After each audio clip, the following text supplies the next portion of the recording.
From the cross to the throne, from death into life, he went for his own. All power in earth, all power above is given to him for the flock of his love.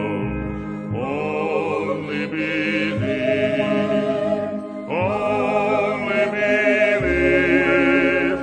all things are possible, only believe.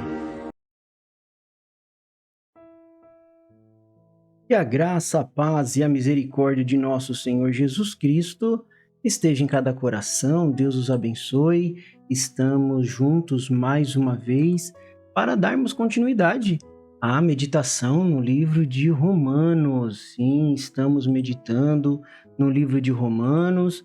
Já acabamos o capítulo 1, finalizamos ontem o capítulo todinho, a meditação do capítulo 1 de Romanos, e hoje vamos iniciar o capítulo 2. Então eu te convido a ler juntamente comigo Romanos capítulo 2, do verso 1 até o verso 3, aonde nós vamos meditar nesta programação.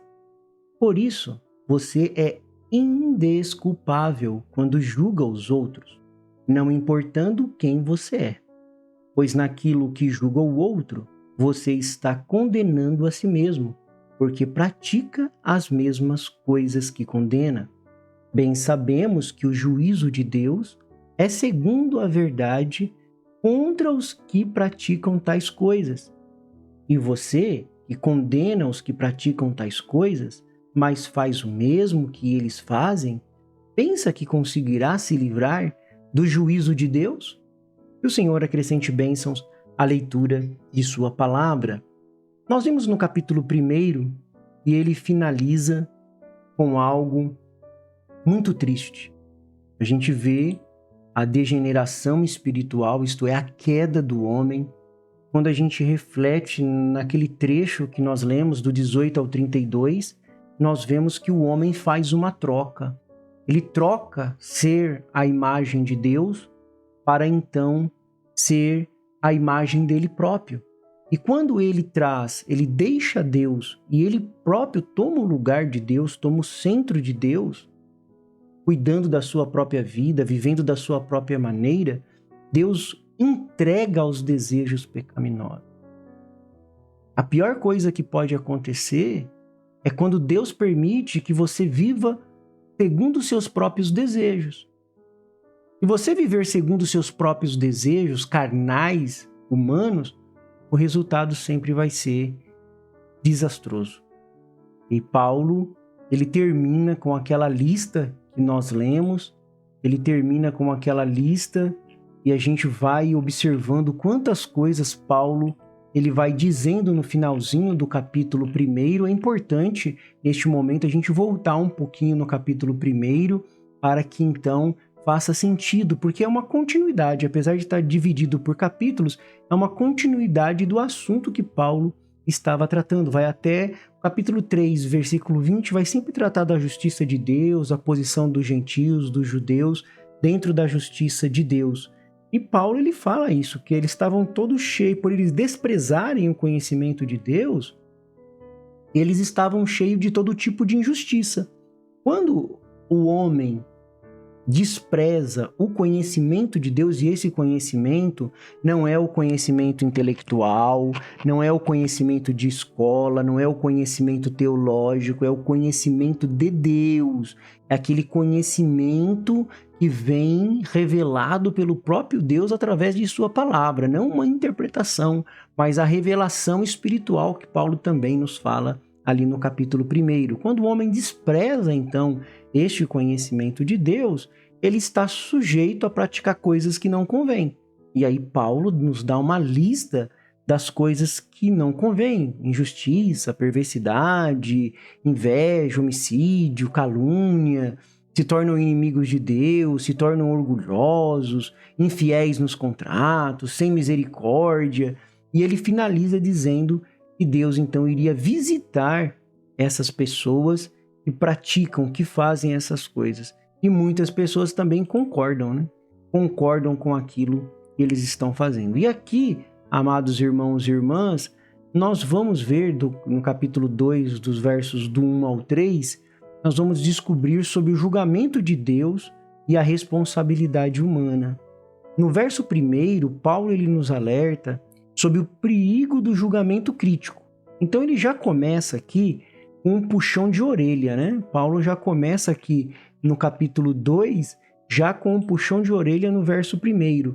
Por isso você é indesculpável quando julga os outros, não importando quem você é. Aqui Paulo está se referindo aos judeus, tá bom, meus irmãos? Os judeus ficaram muito contentes, ficaram felizes. Isso mesmo, o gentio é pervertido, os gentios não adoram o Deus verdadeiro, isso mesmo. Então enquanto estava falando dos gentios estava bom, agora Paulo vai se voltar para os judeus. Então ele fala isso, que ele é indesculpável quando julga os outros, não importando quem você é. Pois naquilo que você julga o outro, você está condenando a si mesmo.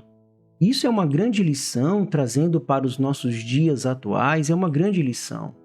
Hoje tem um termo que eles usam aí, cancelado, te cancelaram na internet, né? Cancelou você e etc. Então a humanidade tem muito disso de julgar, de criar seus próprios julgamentos, suas próprias posições. Mas Paulo vem aqui e diz assim, naquilo que você julga o outro, você está condenando a você mesmo, naquilo que você julga os outros. A mensagem central é assim, é a mensagem central. Paulo está nos transmitindo aqui nesta passagem, é que tanto judeus quanto gentios estão sobre a avaliação de Deus e vão prestar contas das suas ações. Irmão, pastor Joaquim Gonçalves Silva, ele sempre dizia uma frase que nos ajuda a entender o que está sendo falado aqui em Romanos capítulo 2. A semeadura é opcional, porém a colheita é obrigatória. Você guarda isso. Semeadura, ela é opcional, ela é uma escolha, mas a colheita é obrigatória. Vai ter que colher aquilo que plantou. Tanto judeus quanto gentios, eles não estão sob uma avaliação humana, mas eles estão sob a avaliação de Deus e vão prestar conta no dia do juízo. Aí Paulo vem alertando o perigo do julgamento crítico. Paulo começa já advertindo os judeus sobre o perigo desse julgamento crítico. Os judeus tinham condenado os gentios, ali em Romanos, capítulo 1, do 18 ao 32, mas muitas vezes eles esqueciam que também eram pecadores. Seu orgulho nacional, religioso, os levava a desprezar o gentio. Eles chamavam até os gentios, irmãos, tinha uma expressão de cães gentios. Sim, se você olhar na história, chamavam de cães gentios. Só que Paulo, ele utilizava essa atitude julgadora para mostrar que os judeus estavam praticando as mesmas coisas que eles condenavam nos gentios. E aí isso nos leva a refletir sobre a importância de não julgar os outros sem considerar nossas próprias falhas. Olha que lição profunda, logo nesses primeiros 3 versículos, olha como que traz uma lição profunda para nós. De não julgar os outros sem considerar as nossas próprias falhas. A gente apontar, quando você aponta o dedo para uma pessoa, tem 3 dedos apontando para você. Quando você faz assim, aponta para uma pessoa, 3 dedos apontando para você.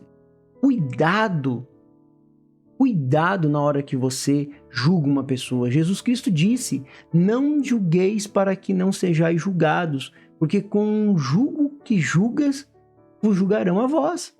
Vão te julgar também com o mesmo jugo que você está jogando sobre as pessoas. Vai voltar sobre você. E Paulo continua no verso 2, falando da responsabilidade diante de Deus. A responsabilidade diante de Deus. Ele diz assim, bem sabemos que o juízo de Deus é segundo a verdade contra os que praticam tais coisas. Aquela que ele listou ali no finalzinho do capítulo 1. Aquelas coisas.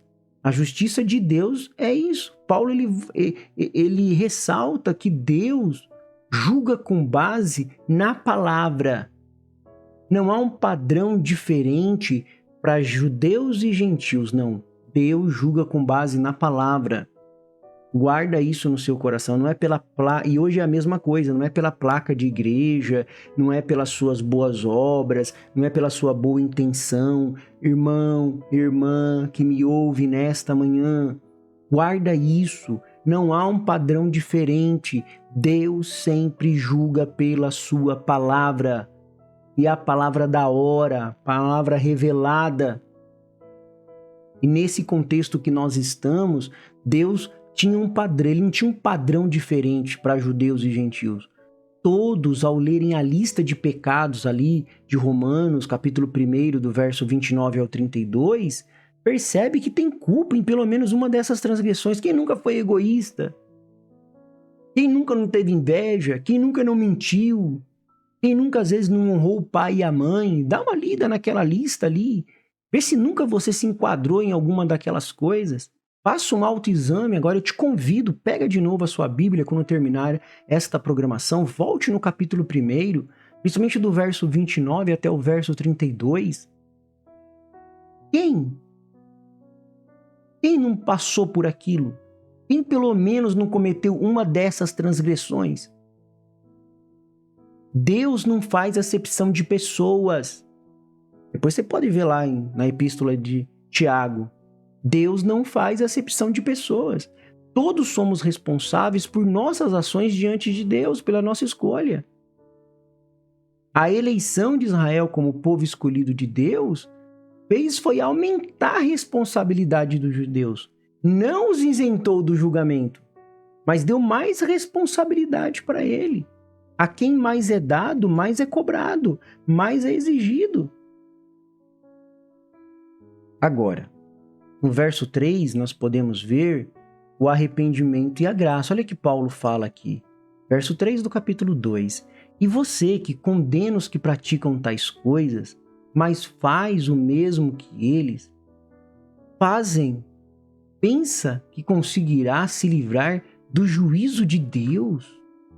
Você pensa que você vai conseguir se livrar do juízo de Deus? Isso traz uma reflexão. Senhor, eu não quero cair nesse juízo, mas eu preciso da tua graça, do teu perdão. Eu quero me arrepender. Ao condenar os gentios por seus pecados, os judeus estavam, na verdade, condenando a si mesmo. Quando você condena os outros, você está condenando a si mesmo. Nós pregamos contra o pecado, não contra o pecador. Porque a salvação do Senhor, a salvação vem do Senhor. E é para isso que nós estamos olhando, irmãos, para a salvação. O apóstolo Paulo nos lembra da verdade. Quando eu disse que a gente aponta o dedo para alguém, tem 3 dedos apontando para nós. Vamos ser sinceros. Vamos ser sinceros porque a salvação foi colocada diante de nós. Custou um preço. O profeta de Deus para esta era, na mensagem Redenção pelo Poder, ele nos mostra o quanto isso custou. Eu vi meu Salvador Jesus ali de pé, com uma coroa de espinho na sua cabeça e as lágrimas descendo misturada com sangue, enquanto descia pela sua barba. E vi os meus pecados chegando diante dele. E toda vez que chegavam diante assim, a ponto dele estar tremendo e sofrendo, os espinhos furavam mais e mais a sua testa, e ele cambaleava para trás, e ele dizia: Pai, perdoa-os, eles não sabem o que faz. E eu fazia alguma coisa novamente, então o sangue era como um para-choque de um carro, protegendo o carro, um escudo me protegendo da ira de Deus, sem eu merecer. Por isso que o arrependimento e a graça, eles andam juntos e combinados. Olha o quanto nosso Senhor sofreu, mas se você vem hoje, se você se arrepende, a graça de Deus se estende ao seu favor nesta hora e você entra debaixo desse sangue de Jesus Cristo, desse para-choque celestial para nos proteger. E Deus te abençoa e Deus te guarda, porque o Senhor é a força da nossa vida. O Senhor nos livra dos males deste dia e nos guarde para a hora da sua aparição. Eu sou feliz com Jesus. Deus os abençoe, Deus os guarde. Até a próxima programação, se Deus assim nos permitir.